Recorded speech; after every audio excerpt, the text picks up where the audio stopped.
জীবনের পথে যদি কখনো ধাক্কা না লাগে তাহলে আমরা কিভাবে বুঝব এই পথটা সত্যি মূল্যবান? ভুল না করলে যেমন সঠিকের মূল্য বোঝা যায় না, তেমনি কষ্ট ছাড়া শক্তির পরিচয়ও মেলে না। জীবন আমাদের শেখায় সবকিছু সহজ হলে মানুষ গভীর হয় না, আর সবকিছু কঠিন হলে মানুষ ভেঙেও পড়ে না, সে বদলে যায়।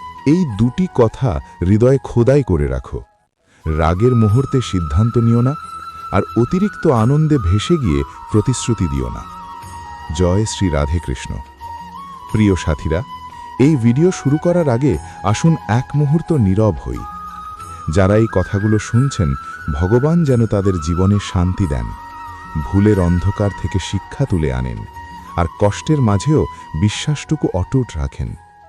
যদি আপনি প্রথমবার এই যাত্রায় আমাদের সঙ্গী হয়ে থাকেন, তাহলে এক্ষুনি চ্যানেলটি সাবস্ক্রাইব করুন, শ্রীকৃষ্ণের নাম স্মরণ করে ভিডিওটি লাইক করুন এবং মন্তব্যে তার নাম উচ্চারণ করুন, কারণ ভক্তির শক্তি এই যাত্রাকে অলৌকিক করে তোলে। জীবনের প্রশ্ন আর ঈশ্বরের নীরব উত্তর। জীবনের কঠিন মুহূর্তে আমরা প্রায়ই প্রশ্ন করি, ভগবান কি আমাকে দেখছেন না? তিনি কেন এখনো আমার কষ্ট দূর করছেন না? কিন্তু মনে রেখো, দিনের পর যেমন রাত আসে, তেমনি সুখের পর দুঃখও আসে, আর দুঃখের পরেই আবার নতুন আলো। জীবন মানেই সংগ্রাম, আর যখন মনে হবে সব দরজা বন্ধ, তখন জানবে একটি দরজা আছে যেটি কখনো বন্ধ হয় না। সে দরজাটি হল ভগবান শ্রীকৃষ্ণের চরণ। মানুষের কাছে আশা করলে আশা ভাঙে, কিন্তু ঈশ্বরের কাছে আশা রাখলে আশা ধৈর্যের রূপ নেয়। ভক্ত আর ভগবানের কথোপকথন। একদিন আমি বললাম, প্রভু, আমি ভুল করেছি। তিনি শান্ত কণ্ঠে বললেন, ভুল মানুষকে ছোট করে না, ভুল থেকে না শেখাই মানুষকে আটকে রাখে। আমি বললাম, আমি ক্লান্ত, আমি ভেঙে পড়েছি। তিনি বললেন, যে ক্লান্ত হয় সে থামে না, সে একটু জিরিয়ে নিয়ে আবার হাঁটে। আমি বললাম, আমি একা। তিনি হেসে বললেন, যদি তুমি আমাকে স্মরণ করো তাহলে তুমি কখনো একা নও। আমি বললাম, আমি দুঃখী। তিনি বললেন, চোখ তুলে দেখো, আমি শুধু মূর্তিতে নই, আমি তোমার চারপাশে। হৃদয়ের প্রার্থনা। হে প্রভু, যদি কোনোদিন আমি আপনার হাত ছেড়ে দিই, তাহলে আপনি আমার কবজি ধরে রাখবেন। যদি আমি পথ হারাই, তাহলে আমাকে শাসন করবেন না, শুধু পাশে নিয়ে চলবেন। আমাকে এমন শক্তি দেবেন না যা দিয়ে আমি দুর্বলকে আঘাত করি। আমাকে এমন জ্ঞান দেবেন না যা দিয়ে অহংকার জন্মায়। আমাকে এমন হৃদয় দিন যা ক্ষমা করতে জানে, আর এমন চোখ দিন যা নিজের ভুল আগে দেখে। শান্তির গোপন রহস্য।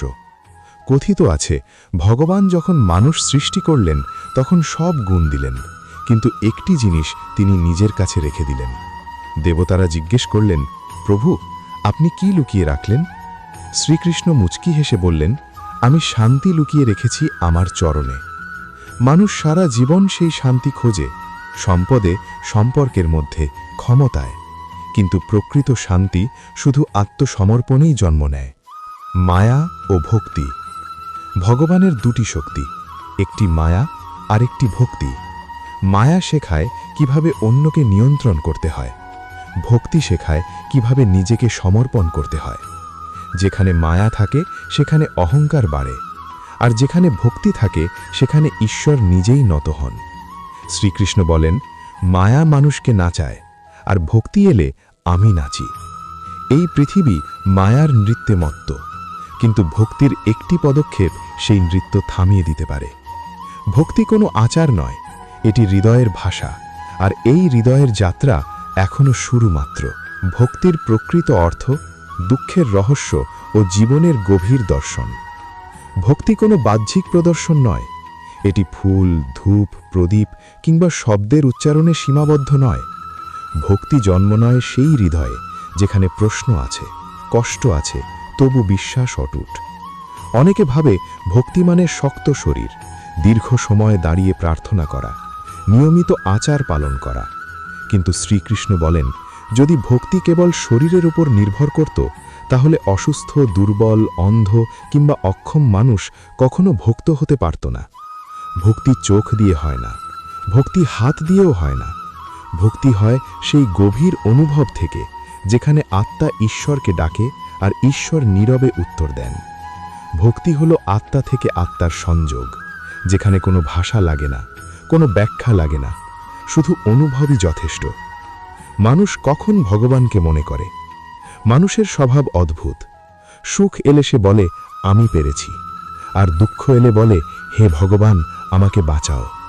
শ্বাস যখন আটকে আসে, ভয় যখন বুকের মধ্যে ঢেউ তোলে, ব্যর্থতা যখন দরজায় কড়া নাড়ে, তখনই মানুষ প্রথম ঈশ্বরকে স্মরণ করে। কেউ প্রশ্ন করেছিল, প্রভু, মানুষ আপনাকে সবচেয়ে বেশি কখন মনে করে? উত্তর এসেছিল, যখন নিঃশ্বাস নিতে কষ্ট হয়, যখন ফসল নষ্ট হয়, যখন ব্যবসায় লোকসান হয়, যখন পরীক্ষায় ব্যর্থতা আসে, যখন জীবনের নিয়ন্ত্রণ হাতছাড়া হয়ে যায়। শ্রীকৃষ্ণ বলেন, যে আমাকে সুখে স্মরণ করে আমি তাকে দুঃখের আগেই রক্ষা করি। দুঃখ কি শাস্তি? অনেকেই ভাবে দুঃখ মানেই শাস্তি, কিন্তু দুঃখ আসলে শিক্ষক। যদি দুঃখ না থাকতো মানুষ অহংকারে অন্ধ হয়ে যেত। যদি ব্যথা না থাকতো মানুষ অন্যের কষ্ট বুঝতে পারত না। দুঃখ মানুষের চোখ খুলে দেয়। দুঃখ মানুষকে ভেতরের দিকে তাকাতে শেখায়, আর ভেতরের দিকে তাকালেই ঈশ্বরের পথ খুঁজে পাওয়া যায়। রাবণের কাছে ছিল সোনার প্রাসাদ, কিন্তু শান্তি ছিল না। কংস জন্মেছিল রাজসিংহাসনে, কিন্তু মৃত্যু এসেছিল কারাগারে। রাম বনবাসে থেকেও শান্ত ছিলেন। কৃষ্ণ জন্মেছিলেন কারাগারে, তবুও ভালোবাসা বিলিয়ে গেছেন সারা জীবন। এটাই জীবনের রহস্য। পরিস্থিতি সুখ নির্ধারণ করে না, মন নির্ধারণ করে। নীরবতার শক্তি। শব্দের থেকেও নীরবতা বেশি গভীর। রঙের থেকেও সাদা বেশি কথা বলে। খাওয়ার থেকেও উপবাস বেশি প্রভাব ফেলে। বাইরে তাকালে চোখ ব্যস্ত থাকে, ভেতরে তাকালে আত্মা জেগে ওঠে। শ্রীকৃষ্ণ বলেন, পৃথিবীর সঙ্গে কথা বলতে শব্দ লাগে, আমার সঙ্গে কথা বলতে নীরবতা লাগে। যে নীরব হতে পারে সে নিজের সত্য শুনতে পারে। ঝড়ের ওপরে উড়ে যাওয়া। ঝড় এলে পাখি লুকায়, পশু পালায়, মানুষ আশ্রয় খোঁজে, কিন্তু একটি প্রাণী আছে যে ঝড়ের উপরে উড়ে যায়। সে হলো বাজ। বাজ ঝড়কে এড়ায় না, ঝড়কে অতিক্রম করে। জীবনেও ঠিক তেমন। ভয়কে এড়াতে গেলে ভয় বাড়ে। ভয়ের মুখোমুখি হলে শক্তি জন্মায়। জয় আর পরাজয়ের পার্থক্য পরিস্থিতিতে নয়, ভাবনায়। চিন্তার উচ্চতা। যদি চিন্তা সংকীর্ণ হয় তাহলে ছোট সমস্যাও পাহাড় হয়ে ওঠে, আর যদি চিন্তা উঁচু হয় তাহলে বড় সমস্যাও ধুলো হয়ে যায়। একই পরিস্থিতি, কিন্তু একজন ভেঙে পড়ে আরেকজন শক্ত হয়ে ওঠে, কারণ তাদের চিন্তার দৃষ্টিভঙ্গি আলাদা। রাগের আগুন। রাগে বলা একটি বাক্য বহু বছরের ভালোবাসা পুড়িয়ে দিতে পারে। রাগ এলে বুদ্ধি চলে যায়, আর বুদ্ধি না থাকলে মানুষ নিজেরই ক্ষতি করে। শ্রীকৃষ্ণ বলেন, তোমার হৃদয়ে সোনার থেকেও মূল্যবান। একে তিক্ত কথায় ক্ষতবিক্ষত করো না। ক্ষমার শক্তি। যখন কেউ ভগবানের চরণে গিয়ে বলে, প্রভু, আমি আপনার কাছে এসেছি, তখন ভগবান বলেন, প্রথমে সবাইকে ক্ষমা করো, কারণ যে ক্ষমা করতে শেখে সে হালকা হয়, আর হালকা মনই ঈশ্বরের আশ্রয় পায়। যেদিন তুমি হৃদয় থেকে ক্ষমা করতে পারবে, সেদিন আমি তোমার প্রতিটি পতনের আগে তোমাকে ধরে ফেলব। এমনটাই বলেন শ্রীকৃষ্ণ। কর্ম ও ফল। তোমার হাতে আছে শুধু কর্ম, ফল তোমার হাতে নেই। ফল কখন আসবে, কিভাবে আসবে, এই সিদ্ধান্ত একমাত্র তিনিই নেন, যিনি সমস্ত সৃষ্টির কর্তা। এই কথাটা সহজ শোনালেও এর গভীরতা অসীম। জীবন আমাদের প্রতিদিন পরীক্ষা নেয়, কখনো ধৈর্যের, কখনো বিশ্বাসের, কখনো ক্ষমার। কিন্তু যে এই পরীক্ষাগুলো পাশ করে সে কেবল সফলই হয় না, সে পরিণত হয়। কর্ম, আসক্তি ও আত্মার মুক্তির পথ। আগের অংশে আমরা বুঝেছি মানুষের দুঃখের মূল কারণ তার অস্থির মন ও অতিরিক্ত প্রত্যাশা। এবার ভগবান শ্রীকৃষ্ণ আমাদের আরও গভীর এক সত্যের দিকে নিয়ে যান। তিনি বলেন, মানুষ কাজ না করে এক মুহূর্ত থাকতে পারে না। শ্বাস নেওয়াটাও এক ধরনের কর্ম। কিন্তু প্রশ্ন হচ্ছে, কর্ম আমাদের বাঁধছ কেন? শ্রীকৃষ্ণ স্পষ্ট করে বলেন, কর্ম মানুষকে বাঁধে না, কর্মের প্রতি আসক্তি মানুষকে বাঁধে। আমরা যখন কোনো কাজ করি ফলের আশায়, স্বীকৃতির আশায়, প্রশংসার আশায়, তখনই সেই কাজ আমাদের শৃঙ্খল হয়ে যায়। সফল হলে অহংকার জন্মায়, ব্যর্থ হলে হতাশা। এই দোলাচলেই মানুষের মন শান্তি হারায়। কৃষ্ণ বলেন, তোমার অধিকার শুধু কর্মে, ফলের ওপর নয়। এই কথাটা শুনতে সহজ, মানতে ভীষণ কঠিন। কারণ আমাদের পুরো জীবনটাই ফলকেন্দ্রিক। পড়াশোনা করি ফলের জন্য, কাজ করি ফলের জন্য, সম্পর্ক গড়ি কিছু পাওয়ার জন্য। কিন্তু ফল যখন আমাদের নিয়ন্ত্রণে নেই, তখন দুঃখ অনিবার্য। এখানেই ভগবান কর্মযোগের শিক্ষা দেন। কর্মযোগ মানে কাজ ছেড়ে দেওয়া নয়, কর্মযোগ মানে দায়িত্ব পালন করা, কিন্তু ফল ঈশ্বরের হাতে ছেড়ে দেওয়া। যে ব্যক্তি কর্মকে ঈশ্বরের উদ্দেশ্যে উৎসর্গ করে, তার কর্ম তাকে আর বাঁধতে পারে না। সে সংসারে থেকেও মুক্ত থাকে। বাইরে থেকে সে সবার মতোই কাজ করছে, কিন্তু ভিতরে সে শান্ত, স্থির, নির্ভার।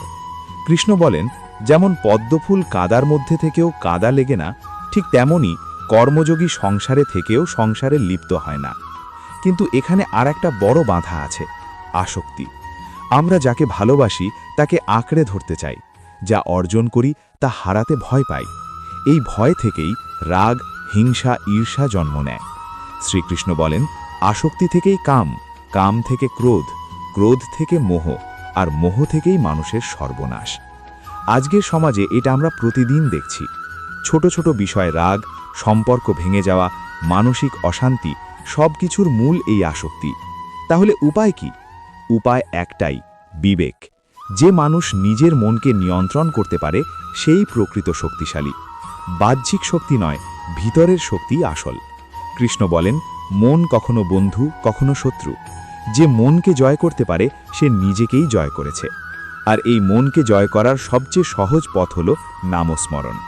কলিযুগে মানুষ দীর্ঘ ধ্যান করতে পারে না, কঠিন তপস্যাও করতে পারে না। তাই শাস্ত্র বলে, হরিনামই কলিযুগের ধর্ম। নাম নিলে মন ধীরে ধীরে স্থির হয়, নাম নিলে অহংকার গলে যায়, নাম নিলে হৃদয়ে ভক্তি জন্মায়। কৃষ্ণ নিজেই বলেন, যে আমাকে স্মরণ করে কর্ম করে, আমি তার অভাব পূরণ করি, তার রক্ষা করি। এখানে কোনো ভয় নেই, কোনো জোর নেই, শুধু বিশ্বাস। ভক্তি মানে দুর্বলতা নয়, ভক্তি মানে সম্পূর্ণ সমর্পণ। যে মানুষ নিজের সব দুশ্চিন্তা, ভয়, অহংকার ঈশ্বরের পায়ে রেখে দিতে পারে, সে সত্যি মুক্ত। এই মুক্তি মৃত্যুর পরে নয়, এই জীবনেই। যখন মানুষ বুঝে যায়, আমি শুধু একটি দেহ নই, আমি এক চিরন্তন আত্মা, তখনই তার দৃষ্টিভঙ্গি বদলে যায়। দুঃখ আসে কিন্তু ভাঙতে পারে না, সুখ আসে কিন্তু অহংকার জন্মায় না। এই অবস্থাকেই কৃষ্ণ বলেন স্থিতপ্রজ্ঞ অবস্থা। ভক্তি, জ্ঞান ও কর্ম, তিন পথ, এক লক্ষ্য। এতক্ষণ পর্যন্ত আমরা বুঝেছি কর্ম মানুষকে বাঁধে না, আসক্তি মানুষকে বাঁধে। কিন্তু কৃষ্ণ এখানেই থামেন না, তিনি আরও গভীর একটি সত্য প্রকাশ করেন। জীবনের সব পথ শেষ পর্যন্ত এক জায়গায় এসে মিলে যায়। সেই জায়গাটার নাম ভগবান। অনেকে প্রশ্ন করে, কর্মযোগ শ্রেষ্ঠ না জ্ঞানযোগ? ভক্তিই কি সবচেয়ে সহজ পথ? শ্রীকৃষ্ণের উত্তর খুব স্পষ্ট, যে পথ তোমাকে ঈশ্বরের দিকে নিয়ে যায়, সেই পথই শ্রেষ্ঠ। জ্ঞানযোগ, বুঝে নেওয়ার পথ। জ্ঞানযোগে মানুষ শেখে, আমি দেহ নই, আমি আত্মা। এই দেহ জন্মায়, বড় হয়, বুড়ো হয়, মরে যায়, কিন্তু আত্মা অজর, অমর। এই জ্ঞান মানুষকে ভয়মুক্ত করে। মৃত্যুর ভয়, হারানোর ভয়, অপমানের ভয়, সব ধীরে ধীরে ক্ষয় হয়ে যায়। কিন্তু শ্রীকৃষ্ণ বলেন, এই জ্ঞান সবার পক্ষে সহজ নয়। মন যদি অস্থির হয়, অহংকার যদি বেশি হয়, তাহলে শুষ্ক জ্ঞান মানুষকে কঠিন করে তোলে। কর্মযোগ, দায়িত্বের পথ। কর্মযোগ শেখায়, পালিয়ে যাওয়া নয়, দায়িত্ব গ্রহণই সাধনা। সংসার ছেড়ে বনবাস নয়, সংসারে থেকেই ঈশ্বরকে স্মরণ করাই আসল। যখন মানুষ নিজের কাজকে যোগ্য ভাবে, তখন সেই কাজ পবিত্র হয়ে যায়। একজন কৃষক জমি চাষ করছে, সেটাও সাধনা। একজন মা সন্তানের যত্ন নিচ্ছে, সেটাও ভক্তি। কিন্তু কর্মযোগও তখনই পূর্ণ হয় যখন তার ভিতরে ভক্তি থাকে। ভক্তিযোগ, হৃদয়ের পথ। এই তিনটির মধ্যে শ্রীকৃষ্ণ যেটাকে সবচেয়ে প্রিয় বলেন, তা হল ভক্তিযোগ। ভক্তিযোগে বড় পাণ্ডিত্য লাগে না, কঠিন তপস্যাও লাগে না, লাগে শুধু একটি সরল হৃদয়। ভক্ত বলে, হে প্রভু, আমি পারি না, তুমিই পারো। এই সমর্পণই ভক্তির প্রাণ। কৃষ্ণ বলেন, যে আমাকে প্রেম দিয়ে স্মরণ করে, আমি তার হৃদয়ে বাস করি। ভক্তির পথেই মানুষ সবচেয়ে সহজে অহংকার ছাড়তে পারে, কারণ ভক্ত জানে সবই তার কৃপা। তিন পথের মিলন। এখানেই কৃষ্ণ এক আশ্চর্য কথা বলেন, যে কর্মে ভক্তি মেশানো, যে জ্ঞানে বিনয় মেশানো, সেই জীবনই পূর্ণ। কর্ম ছাড়া ভক্তি আবেগ হয়ে যায়, ভক্তি ছাড়া জ্ঞান শুষ্ক হয়ে যায়, জ্ঞান ছাড়া কর্ম অন্ধ হয়ে যায়। তাই এই তিন পথ একে অপরের বিরোধী নয়, এরা একে অপরের পরিপূরক। সবচেয়ে বড় আহ্বান। গীতার একেবারে গভীরে গিয়ে কৃষ্ণ বলেন, সব ধর্ম, সব ধারণা ছেড়ে শুধু আমার শরণ নাও, আমি তোমাকে সমস্ত পাপ থেকে মুক্ত করব, ভয় পেও না। এটা কোনো ধর্মান্তরের কথা নয়, এটা অহংকার ছাড়ার ডাক। মানুষ যতদিন বলে আমি করব, ততদিন সে বোঝা বয়ে বেড়ায়। যেদিন বলে তুমি করাও, সেদিনই সে মুক্ত হয়। কলিযুগে এই বাণীর গুরুত্ব। আজকের মানুষ অস্থির, ক্লান্ত, একা। সে কাজ করে তবু শান্তি পায় না, ভোগ করে তবু তৃপ্তি আসে না। এই অবস্থায় শ্রীকৃষ্ণের এই বাণী যেন অমৃতের মতো। ভক্তি মানে চোখ বুজে বিশ্বাস নয়, ভক্তি মানে জীবনের ভারটা ঈশ্বরের হাতে তুলে দেওয়া। যে মানুষ এই কথা বুঝে যায়, তার জীবনে দুঃখ এলেও ভাঙন আসে না। স্থিতপ্রজ্ঞ মানুষ, যে দুঃখেও ভাঙে না, সুখেও হারায় না। শ্রীকৃষ্ণ গীতায় যে মানুষের কথা বারবার বলেন, সেই মানুষটি সাধারণ কেউ নয়। তিনি তাকে বলেন স্থিতপ্রজ্ঞ, যার প্রজ্ঞা স্থির, যার মন নিজের জায়গায় অটল। আমরা সবাই শান্তি চাই, কিন্তু একটু কষ্ট এলে ভেঙে পড়ি, আর একটু সুখ এলেই অহংকারে ভেসে যাই। শ্রীকৃষ্ণ বলেন, এই দোলাচল থেকেই দুঃখের জন্ম। স্থিতপ্রজ্ঞ মানুষ ঠিক তার উল্টো। স্থিতপ্রজ্ঞের প্রথম লক্ষণ। স্থিতপ্রজ্ঞ মানুষ বাহ্যিক পরিস্থিতির ওপর নির্ভর করে না। লাভ এলে সে উচ্ছ্বসিত হয় না, ক্ষতি এলে সে ভেঙে পড়ে না, কারণ সে জানে সবই ক্ষণস্থায়ী। আজ যে সম্মান, কাল অপমান, আজ যে সুখ, কাল দুঃখ। এই ওঠানামার মাঝেই সংসার চলে। ইন্দ্রিয় সংযমের শক্তি। শ্রীকৃষ্ণ বলেন, যে ব্যক্তি নিজের ইন্দ্রিয়গুলোকে সংযত করতে পারে, সেই প্রকৃত জ্ঞানী। আমরা যা দেখি, শুনি, খাই, বলি, সবই আমাদের মনকে প্রভাবিত করে। অতিরিক্ত ভোগ মনকে দুর্বল করে দেয়। স্থিতপ্রজ্ঞ মানুষ প্রয়োজন মেটায়, কিন্তু ভোগে ডুবে যায় না। সে জানে ইন্দ্রিয়ের সুখ ক্ষণিক, কিন্তু তার মূল্য অনেক বড়। রাগ ও কাম থেকে মুক্তি। রাগ আসে প্রত্যাশা থেকে, কাম আসে অতিরিক্ত চাওয়া থেকে। স্থিতপ্রজ্ঞ মানুষ প্রত্যাশা কমিয়ে দেয়। সে চেষ্টা করে, কিন্তু দাবি করে না। তাই তার রাগ কম, তার হতাশাও কম। নিঃস্বার্থ কর্মের সৌন্দর্য। এই মানুষটি কাজ করে নিঃস্বার্থভাবে। সে বাহবা চায় না, সে তুলনা করে না, কারণ সে নিজের মূল্য অন্যের মতামতের ওপর রাখে না। শ্রীকৃষ্ণ বলেন, যে ব্যক্তি নিজের অন্তরে তৃপ্ত, সেই প্রকৃত সুখী। স্থিতপ্রজ্ঞ কি সন্ন্যাসী? এখানে একটা বড় ভুল ধারণা আছে। অনেকেই ভাবে স্থিতপ্রজ্ঞ মানেই সংসার ত্যাগ করা মানুষ। কিন্তু শ্রীকৃষ্ণ স্পষ্ট করে বলেন, স্থিতপ্রজ্ঞ সংসারেও থাকতে পারে, পরিবারেও থাকতে পারে, রাজসিংহাসনেও থাকতে পারে। তার স্থিতি বাহিরও নয়, ভিতরে। স্থিতপ্রজ্ঞ হওয়ার সহজ পথ। এত বড় অবস্থায় পৌঁছানো কি আমাদের পক্ষে সম্ভব? শ্রীকৃষ্ণ বলেন, হ্যাঁ, সম্ভব। 1. প্রতিদিন কিছু সময় নিজেকে চুপ করাও। 2. নাম স্মরণ করো। 3. ফল ছেড়ে দিয়ে কাজ করো। 4. তুলনা করা কমাও। 5. যা আছে তার জন্য কৃতজ্ঞ হও। এই ছোট ছোট অভ্যাসই মানুষকে ধীরে ধীরে স্থিতপ্রজ্ঞ করে তোলে। কলিযুগে স্থিতপ্রজ্ঞের প্রয়োজন। আজ যার দিকে অস্থিরতা, মন ভরা চিন্তা, হৃদয় ভরা ভয়। এই যুগে স্থিতপ্রজ্ঞ হওয়া মানে পালিয়ে যাওয়া নয়, বরং ভিতরে শক্ত হয়ে ওঠা। যে মানুষ ভিতরে শক্ত, তার কাছে বাইরের ঝড় কিছুই না। মৃত্যু শেষ নয়, আত্মার যাত্রার সূচনা। এতক্ষণ পর্যন্ত শ্রীকৃষ্ণ আমাদের শিখিয়েছেন কিভাবে জীবনকে স্থির, পবিত্র ও অর্থপূর্ণ করতে হয়। এখন তিনি আমাদের নিয়ে যান এমন এক সত্যের কাছে, যেটা মানুষ সবচেয়ে বেশি ভয় পায়, মৃত্যু। কিন্তু শ্রীকৃষ্ণ স্পষ্ট করে বলেন, মৃত্যু কোনো শেষ নয়, মৃত্যু হলো একটি পরিবর্তন। দেহ মরে, আত্মা নয়। গীতায় শ্রীকৃষ্ণ বলেন, যেমন মানুষ পুরনো পোশাক ত্যাগ করে নতুন পোশাক পরিধান করে, ঠিক তেমনি আত্মা পুরনো দেহ ত্যাগ করে নতুন দেহ গ্রহণ করে। দেহ ক্ষণস্থায়ী, আত্মা চিরন্তন। এই দেহ জন্মায়, বড় হয়, রোগে ভোগে, বুড়ো হয় এবং একদিন শেষ হয়। কিন্তু আত্মার জন্ম নেই, মৃত্যু নেই। এই জ্ঞান মানুষকে মৃত্যু ভয় থেকে মুক্ত করে। মৃত্যুর ভয় কেন আসে? মানুষ আসলে মৃত্যুকে ভয় পায় না। মানুষ ভয় পায় সব কিছু ছেড়ে যেতে হবে বলে। প্রিয় মানুষ, সম্পদ, সম্মান, পরিচয় সবই দেহের সঙ্গে যুক্ত। আত্মা এগুলোর কোনোটাই নয়। যখন মানুষ নিজেকে শুধু দেহ বলে মনে করে, তখন মৃত্যু ভয়ঙ্কর হয়ে ওঠে। কিন্তু যখন মানুষ বুঝে যায় যে আমি আত্মা, তখন মৃত্যু শুধু এক যাত্রা, কর্ম ও পরবর্তী যাত্রা। শ্রীকৃষ্ণ বলেন, মানুষ যেমন কর্ম করে তার পরবর্তী যাত্রাও তেমনই হয়। এই জীবনটা শুধু একটাই নয়, এই জীবন পরের জীবনের বীজ বপন করে। ভালো কর্ম মানুষকে উচ্চতর অবস্থার দিকে নিয়ে যায়, অশুদ্ধ কর্ম মানুষকে আবার বন্ধনের পথে টানে। তাই মৃত্যু কোনো বিচার নয়, মৃত্যু হলো হিসাবের ফল। অজানা নয়, নিয়মের অধীন। মৃত্যুর পর কি হবে এটা অজানা কিছু নয়, এটা ঈশ্বরের নির্দিষ্ট নিয়মের অধীন। যেমন সূর্য উঠবে, যেমন ঋতু বদলাবে, ঠিক তেমনই আত্মার যাত্রাও নিয়ম মেনে চলে। এই উপলব্ধি মানুষকে শান্ত করে। জীবনের মূল্য কোথায়? যে মানুষ মৃত্যুকে বোঝে সে জীবনকে অবহেলা করে না। সে জানে প্রতিটি মুহূর্ত গুরুত্বপূর্ণ, প্রতিটি কাজের মূল্য আছে। তাই সে চেষ্টা করে অন্যায় কম করতে, অহংকার কমাতে, ভালোবাসা বাড়াতে। মৃত্যুর প্রস্তুতি মানে জীবনের প্রস্তুতি। শ্রীকৃষ্ণ বলেন, যে ব্যক্তি মৃত্যুকে ভয় পায় না সে জীবনকে সঠিকভাবে বাঁচে। মৃত্যুর প্রস্তুতি মানে কবরের প্রস্তুতি নয়, মৃত্যুর প্রস্তুতি মানে শুদ্ধ জীবন। যে জীবন শুদ্ধ তার মৃত্যু শান্ত। শেষ মুহূর্তের স্মরণ, হরিনামই কলিযুগের মুক্তির পথ। মৃত্যু কোনো শেষ নয়, বরং আত্মার যাত্রা। কিন্তু শ্রীকৃষ্ণ এখানে একটি অত্যন্ত গভীর প্রশ্নের উত্তর দেন। এই যাত্রার দিক নির্ধারণ করে কি? শেষ শ্রমণের রহস্য। গীতায় ভগবান শ্রীকৃষ্ণ বলেন, মানুষ জীবনের শেষ মুহূর্তে যাকে স্মরণ করে, পরবর্তী যাত্রা সেই স্মরণের ওপরেই নির্ভর করে। এই শেষ মুহূর্ত কোনো আলাদা মুহূর্ত নয়, এটা পুরো জীবনের সার সংক্ষেপ।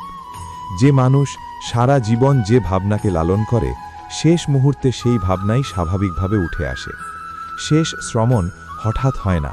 অনেকে ভাবে শেষ সময়ে ভগবানের নাম নিলেই সব হয়ে যাবে, কিন্তু শ্রীকৃষ্ণ বলেন, শেষ শ্রমণ শেষ মুহূর্তে তৈরি হয় না। শেষ শ্রমণ তৈরি হয় সারা জীবনের অভ্যাসে। যে মন সারা জীবন ভোগ, রাগ, লোভে ডুবে থাকে, শেষ মুহূর্তেও সেখানেই আটকে যায়। আর যে মন ধীরে ধীরে ঈশ্বরের দিকে অভ্যস্ত হয়, শেষ মুহূর্তে আলো খুঁজে পায়। কলিযুগ ও মানুষের দুর্বলতা। কলিযুগে মানুষের আয়ু কম, মন অস্থির, সময়ও অল্প। এই যুগে দীর্ঘ ধ্যান, কঠিন তপস্যা অধিকাংশ মানুষের পক্ষে অসম্ভব। তাই শাস্ত্র ও মহাপুরুষরা একটাই পথ দেখিয়েছেন, হরিনাম। হরিনামের শক্তি। হরিনাম মানে শুধু জপ নয়, হরিনাম মানে মনকে ঈশ্বরের সঙ্গে যুক্ত রাখা। নাম নিলে মন ধীরে ধীরে পবিত্র হয়, নাম নিলে অহংকার গলে যায়, নাম নিলে মৃত্যু ভয় কমে যায়। এই নামই শেষ মুহূর্তে মানুষের সবচেয়ে বড় সম্বল। শেষ মুহূর্তে কি মনে থাকবে? শেষ মুহূর্তে মানুষ কিছু মুখস্থ কথা মনে করতে পারে না। শেষ মুহূর্তে মনে থাকে শুধু যার হৃদয়ে গেঁথে আছে। তাই শ্রীকৃষ্ণ বলেন, আজ যদি নাম হৃদয়ে রাখো, শেষ দিনে নাম আপনাতেই বেরিয়ে আসবে। ভক্তির সহজতা। ভক্তি কোনো কঠিন নিয়ম নয়।